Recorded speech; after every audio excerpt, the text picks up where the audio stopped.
Hello student, तो आप सभी कैसे हैं। तो देखिए आज इस वीडियो में हम बात करेंगे सीटेट एग्ज़ाम के बारे में, सीटेट 2023। तो देखिए यहाँ पर क्या है कि नेक्स्ट सीटेट कब होगा आपका, हम इसके बारे में बात करेंगे। और जो नेक्स्ट सीटेट आपका है ये जुलाई में होगा या दिसंबर में होगा, इसके बारे में बात करेंगे।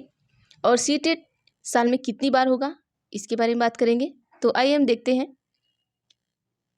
तो देखिए जो आपका सीटेट का एग्ज़ाम है 2023 का, नेक्स्ट एग्ज़ाम कब तक होगा, सिलेबस चेंज होगा या नहीं होगा, आप कैसे पढ़ाई करेंगे और आप सब्जेक्ट की जानकारी को कैसे रखेंगे, तो इस वीडियो में हम यह देखेंगे। तो आइए हम फटाफट से देख लेते हैं।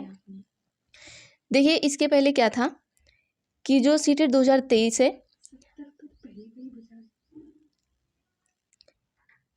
देखिए बात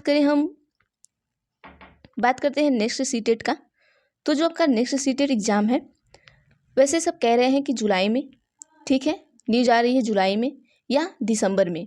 तो हम बात करते हैं कि जुलाई में होगा या तो दिसंबर में होगा। तो हम देख लेते हैं कि पहले क्या था, जो एग्ज़ाम का पैटर्न था वो 6 महीने पहले ये लोग क्या करते थे, नोटिफिकेशन दे देते थे। लेकिन अभी क्या है कि आपको जो नोटिफिकेशन है वो 1-2 महीने पहले भी आ जाती है। तो देखिए आप 80% मान कर चलिए कि जो आपका एग्ज़ाम है वो जुलाई में ही होगा। जो आपका एग्ज़ाम है सीटेट का वो जुलाई में ही होगा, मान लीजिए।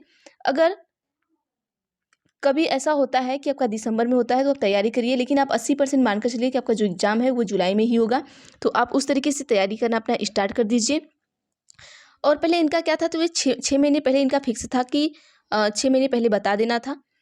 जब से ये कोरोना आया है, कोरोना की वजह से चीज़ें क्या थी, उथल पुथल हो गई। तो इन्हें खुद नहीं पता होता था कि मुझे कब एग्ज़ाम कराना है, कब चीज़ें क्या कराना है, क्योंकि सारी चीज़ें बिगड़ चुकी थी। अब क्या है देखिए, जब सीटेट 2016 से लेके हम 2019 तक की बात करते हैं, तो सिर्फ अब तक की बात, 2023 तक की बात करते हैं या 2022 तक की बात कर लीजिए। तो अब तक जितने भी एग्ज़ाम हुए हैं, तो 2019 ही सिर्फ केवल ऐसा एग्ज़ाम था जहाँ पर इन्होंने 2 बार एग्ज़ाम कराया।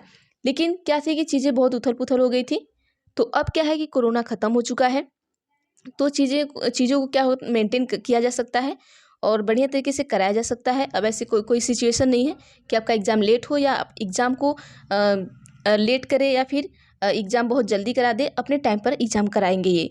तो एक जुलाई में हो जाएगा और दूसरा हमें क्या होगा, दिसंबर में देखने को मिल सकता है। ठीक है, अब आइए देखते हैं सिलेबस चेंज की बात करते हैं।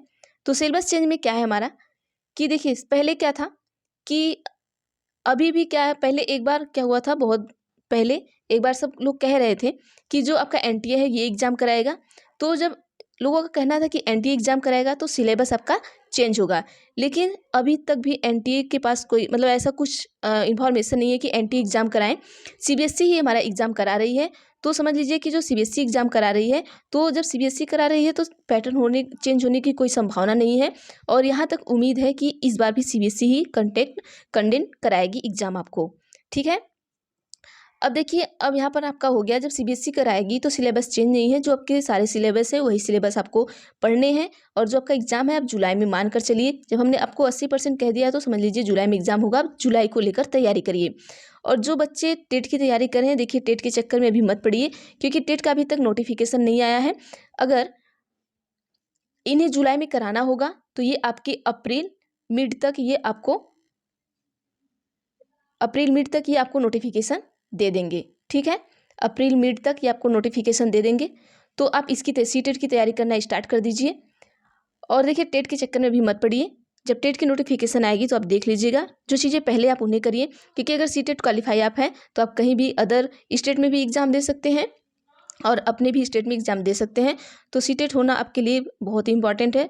और देखिए अब कैसे पढ़ें, हम बात ये कर लेते हैं कि चीज़ों को हम कैसे पढ़ेंगे। अगर आप नए नए एस्पिरेंट हैं तो हम सबसे, जो पुराने एस्पिरेंट हैं जिनका 1-2 नंबर से रुक गया है, तो देखिए वो भी तैयारी करें, उनके लिए भी हम बता देंगे कि कैसे पढ़ना है। अभी हम बता रहे हैं जो नए एस्पिरेंट है वे कैसे पढ़ाई करें। तो सबसे पहले आप क्या करेंगे कि सीटेट की वेबसाइट पर जाएंगे या तो आप गूगल पर जाएंगे और सीटेट का सारा सिलेबस देखेंगे। और सिलेबस को क्या करेंगे, एक पेपर पे लिखेंगे बढ़िया तरीके से, इस तरीके से पेपर 1, पेपर 2, पेपर 3, पेपर 4, इस तरीके से डालकर आप सिलेबस को बढ़िया तरीके से यहाँ पर लिखेंगे और अपनी दीवार पर चिपका देंगे। अब आपको पता चल जाएगा कि सिलेबस क्या क्या है। अब सिलेबस अब आपने लिख लिया, लेकिन आपको ये पता होना चाहिए कि कितने सब्जेक्ट हैं। तो देखिए यहाँ पे क्या है, 5 सब्जेक्ट है। जैसे इस इसके लिए मैं अलग से आपको वीडियो ला दूंगी। यहाँ पे जैसे 5 सब्जेक्ट है तो आपको ये पता होना चाहिए कि एक सब्जेक्ट कितने नंबर का है। तो एक सब्जेक्ट आपको 30 नंबर का है। तो इसमें कितने पेपर होते हैं? इसमें 2 पेपर होते हैं, paper first and paper second. जो पेपर फर्स्ट होता है आपका 1 to 5 के लिए होता है और जो पेपर सेकेंड होता है आपका 6 to 8 के लिए होता है। तो देखिए ये जानकारी आपको होनी चाहिए। और आपको कितने मार्क्स का होता है? तो 150 नंबर का होता है, ठीक है। और टोटल जो एक क्वेश्चन आपका 1 मार्क्स का होता है, 1 मार्क का होता है। इसमें कोई निगेटिव मार्किंग नहीं होती है। ये सारी चीज़ें आप जानकारी रखेंगे पढ़कर चीज़ों को, और सिलेबस को चिपका देंगे। फिर अब स्टार्ट कैसे करेंगे पढ़ना आप, हम ये बता देते हैं आपको। जैसे कि आपने सिलेबस को चिपका दिया, अब आपने सबसे पहले क्या चिपकाया है? CDP चिपकाया है। अब CDP में देख लीजिए क्या क्या पढ़ना है, टॉपिक वाइज देख लीजिए। अब उन चीज़ों को देखिए, पहले एक बार आप नोट्स बनाइए बढ़िया तरीके से टॉपिक वाइज। आपको 1-1.5 महीने से ज़्यादा आप नोट्स बनाने में मत लीजिए। 1-1.5 महीने खूब मन लगाकर आप नोट्स को तैयार कर लीजिए और चीज़ों को बढ़िया तरीके से दोहरा लीजिए। दोहराने के बाद आप क्या करेंगे? जब आपके नोट्स बन जाएंगे, चीज़ों को दोहरा लेंगे तो चीज़ें आपको समझ में आने लगेंगी। जब चीज़ें समझ में आने लगेंगी तब उससे रिलेटेड आप कुछ क्वेश्चंस करिएगा, ठीक है। क्वेश्चंस करिएगा। अब जब क्वेश्चंस करेंगे तो धीरे धीरे आपको समझ में आएगा कि किस तरीके का क्वेश्चन और किस टाइप का क्वेश्चन पूछा जा रहा है। अब उसके बाद क्या करेंगे आप कि प्रीवियस ईयर का क्वेश्चन लगाना आप स्टार्ट कर दीजिए। देखिए जितने भी आपके ऑनलाइन एग्जाम हुए या ऑफलाइन एग्जाम हुए हैं, सारे प्रीवियस ईयर आप लगा डालिए। देखिए मैं गारंटी के साथ करती हूँ कि आप 100% सीटेट को क्वालिफाई कर जाएंगे, क्योंकि जब मैंने भी सीटेट का एग्ज़ाम दिया था तो मैं सबसे ज़्यादा प्रीवियस ईयर ही लगाई थी। और मैंने तो 3 बार प्रीवियस ईयर लगाया था। एक ही पेपर को मैंने 3 बार रिवाइज किया था, ताकि मैं चीज़ें वो हमारे दिमाग में बैठ जाएँ। देखिए यहाँ पर क्या है कि आपको रटने की चीज़ नहीं है, यहाँ रटना नहीं है, यहाँ पर आपको चीज़ों को समझना है। जब आप एक चीज़ को 1 बार 2 बार 3 बार पढ़ेंगे तो ये चीज़ें आप समझने लगेंगी, तो आपको आसानी से चीज़ें तैयार हो जाएंगी। तो आप इस तरीके से पढ़िएगा। अगर आप मुझे कमेंट करेंगे कि मैं इन पर एक वीडियो बनाऊँ कि सीटेट के लिए हम तैयारी कैसे करें, तो मैं एक वीडियो ज़रूर आपको दूंगी। और बाकी ये आपका एग्ज़ाम कब होगा, आप जुलाई मान कर चलिए और अपनी तैयारी भी से स्टार्ट कर दीजिए। और अगर क्लासेस चाहिए तो मैं क्लासेस लगातार लेकर आऊँगी। जैसे ज़्यादा से ज़्यादा लोग अगर चैनल से जुड़े रहिए आप सभी। और मैं एक पोल दूंगी, उस पोल में अगर जितने लोग मुझे कहेंगे कि हाँ क्लासेस चलाई जाए, तो मैं सीटेट की क्लासेस स्टार्ट कर दूंगी। और देखिए आपके पास बहुत ज़्यादा टाइम अब नहीं है, आपका मार्च बीत चुका है, बस अप्रैल, मई और जून 3 महीने बचा है।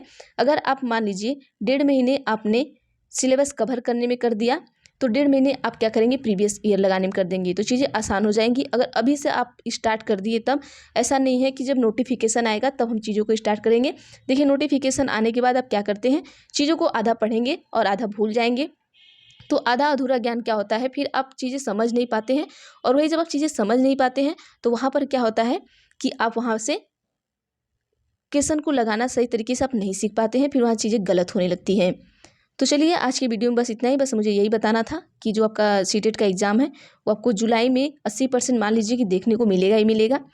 और बाकी जो वीडियो है मैं बाद में आपको प्रोवाइड करती रहूँगी, ऐसी वीडियो में बताती रहूँगी। तो चलिए आज के लिए बस इतना ही। अगर वीडियो अच्छी लगे तो वीडियो को लाइक ज़रूर किया करिए और लोगों तक शेयर भी किया करिए।